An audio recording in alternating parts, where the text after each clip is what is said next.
Hello, everyone. Very exciting to be able to be a part of your class. My name is Terence Bostic. I have a PhD in psychology. I work at a company. We'll talk about that in a second, but I'm here today to talk a little bit with you about performance management. And I know that it's a topic that you all are knee deep in right now, but to give you a little bit of experience and perspective from our side. A little bit about our firm, just so you know who we are.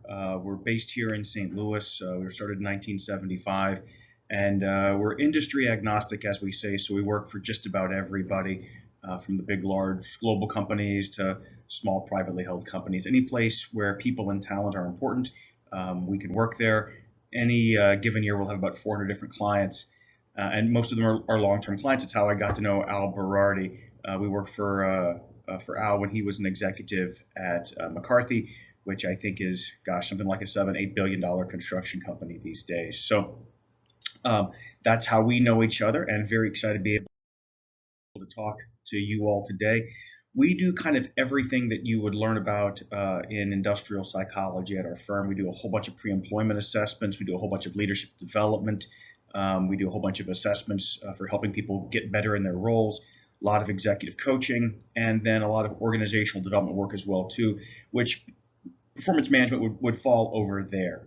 Oftentimes we're sort of the outsourced experts or extra pair of hands when people are redesigning their performance management processes. But we'll talk about that here in just a second. Okay, so you got to know me. I'm Terence Bostic. That's what I looked like before I had to wear glasses to read. And Yuan Webster is my co-presenter. He can't be here today. He is traveling, or as he would say, on holiday right now. But Dr. Webster deserves a great deal of credit for helping to build this deck. Hopefully you get to meet him at some point. All right, so I understand that where you are in your course, we don't really need to make the case about redesigning change management.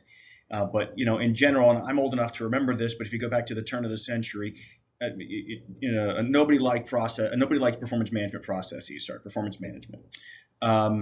They were time-consuming, they were ineffective, and they were disappointing to both the people giving them and receiving them.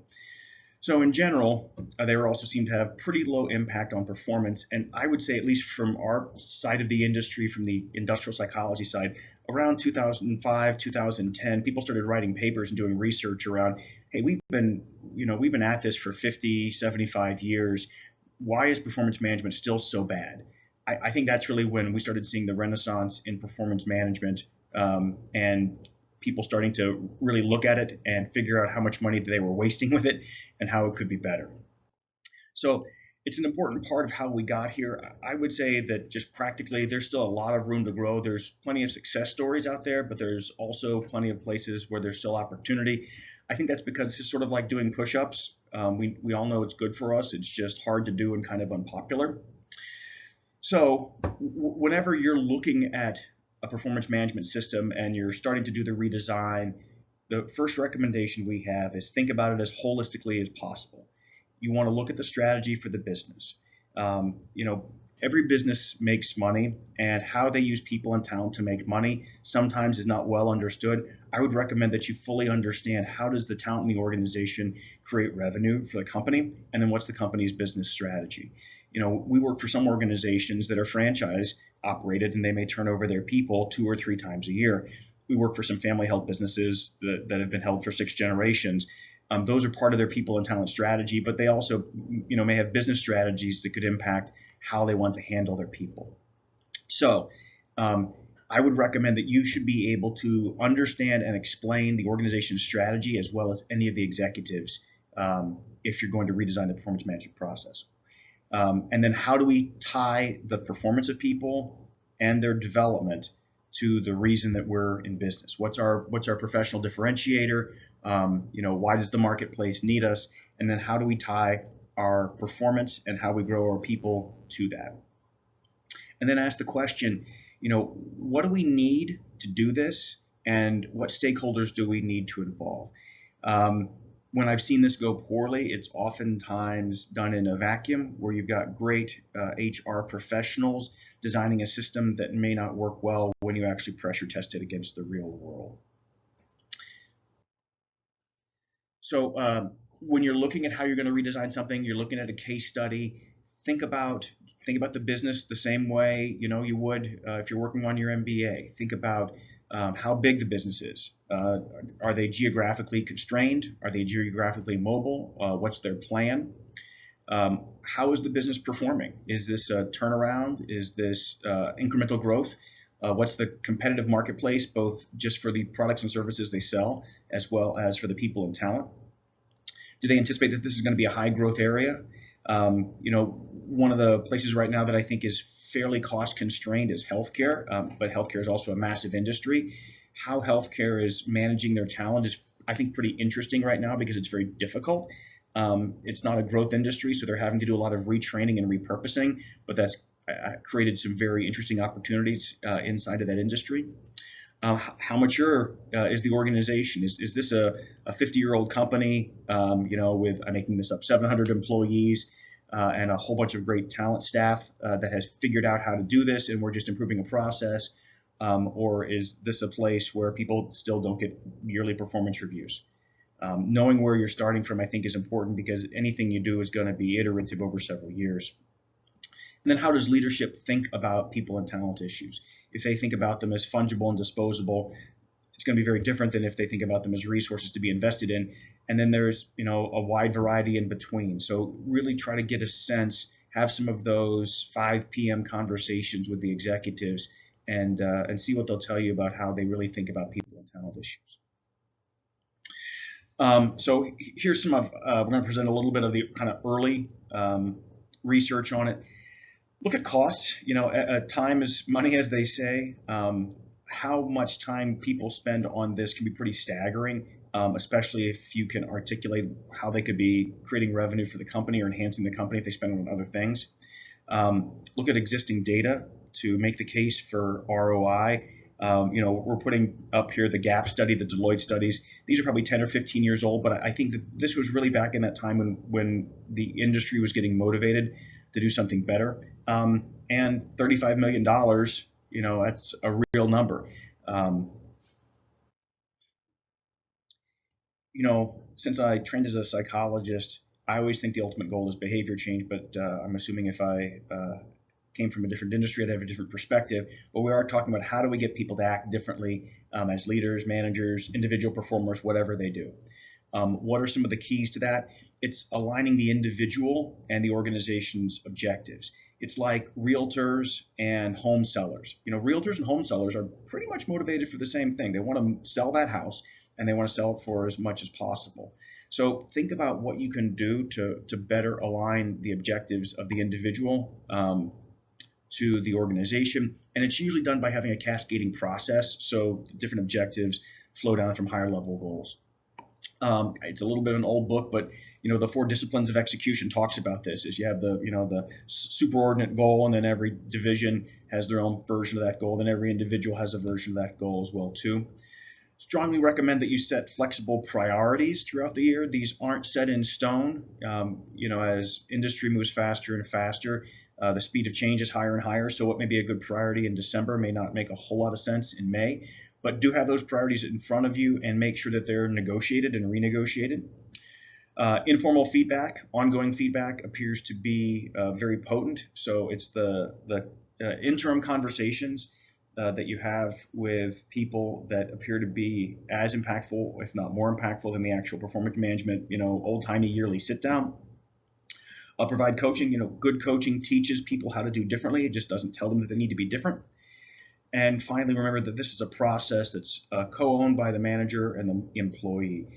HR talent function is there to help. They're the resource, but properly done, this is a partnership between the dyad of manager and employee. So whatever you build, really think about how is it going to have that flavor.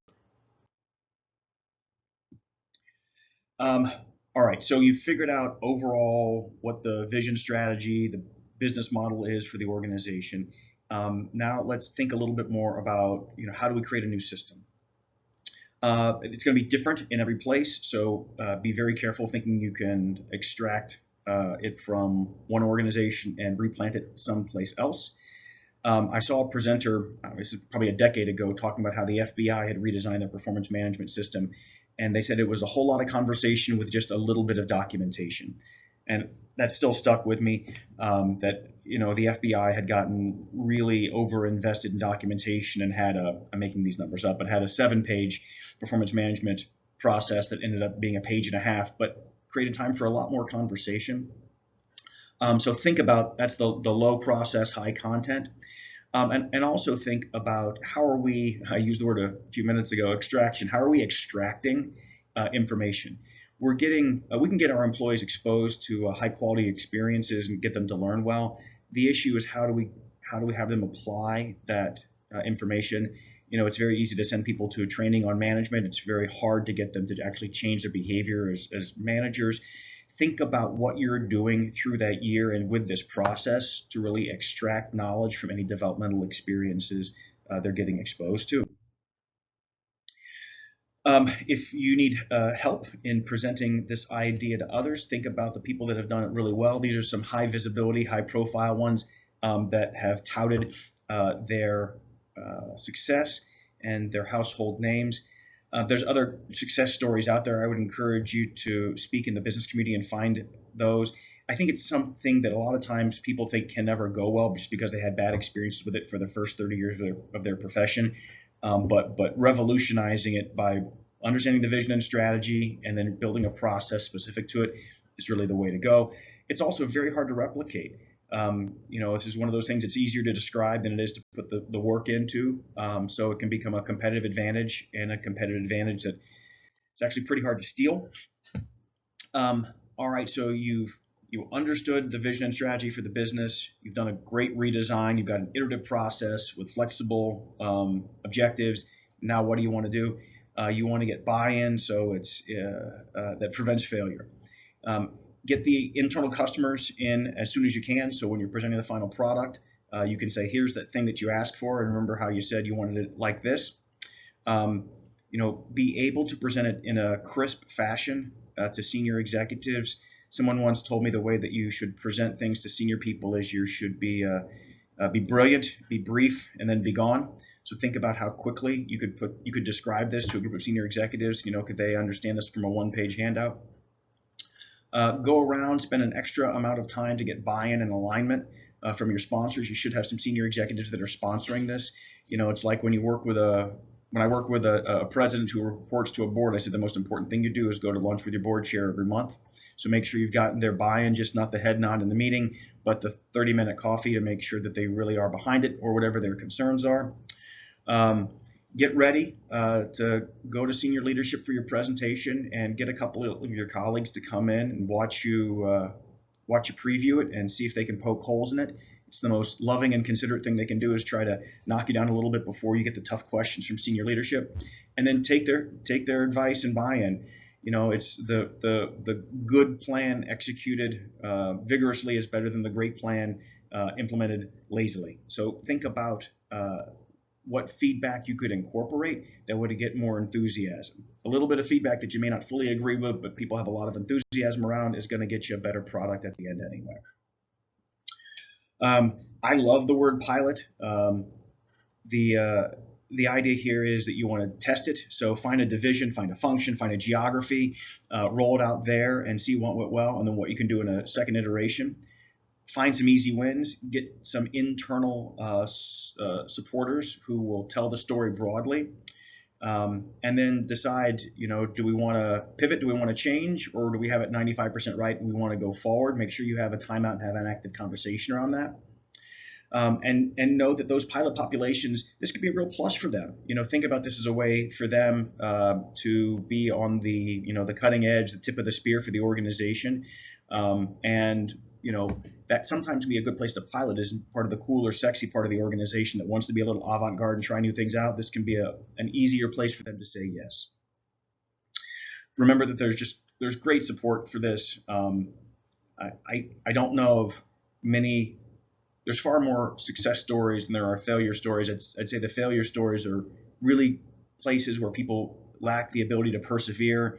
They didn't get buy-in, or they created a great academic system that didn't make any sense. I think it's like a lot of the stuff that we all do is, when it's over-engineered, even though it might be perfect from an academic standpoint, it's lousy. A competency model with 19 competencies is it's not going to work. Same thing here. An overly complicated performance management system is just not going to work. So, just as a reminder, we got to think about how to get this organization ready for change, get them convinced that this is the right thing to do. Think about getting the naysayers at least into the bystander category. Create a vision that's really driven by the business needs. Find your internal constituents who are going to be your friends in the castle, who are going to give you the support that you need. Manage the transition from old system to new system. Figure out the place that you want to pilot that, and then figure out how do we do this for year 2, year 3. Once you get past year 3, you should have enough positive momentum. Final thoughts. It's big, but it can be an awesome place that people in our profession can create a profound impact to the organization. Don't forget the change management. I would say if there's a place that people will make a mistake, it's that this is a change management process. If the organization already has some change management consultants that are internal, utilize them as well too. Prochaska Norcross is a great resource, kind of old school, but a good way to think about change management, Prochaska and Norcross. Make sure that the organization is really willing to invest the time and resources. If they're not, that's okay. But if they want to spend just a little bit, let them know that they're not going to get a whole lot of return. And think about this as a team sport. You need as many friends and constituents as possible. So go out there, involve them, make these people raving fans as much as they can be. Yuan, I really appreciate your time. I appreciate the opportunity to speak here. If you got any questions for us or for Al, please be generous with them, and best of luck to you all in your careers. Take care.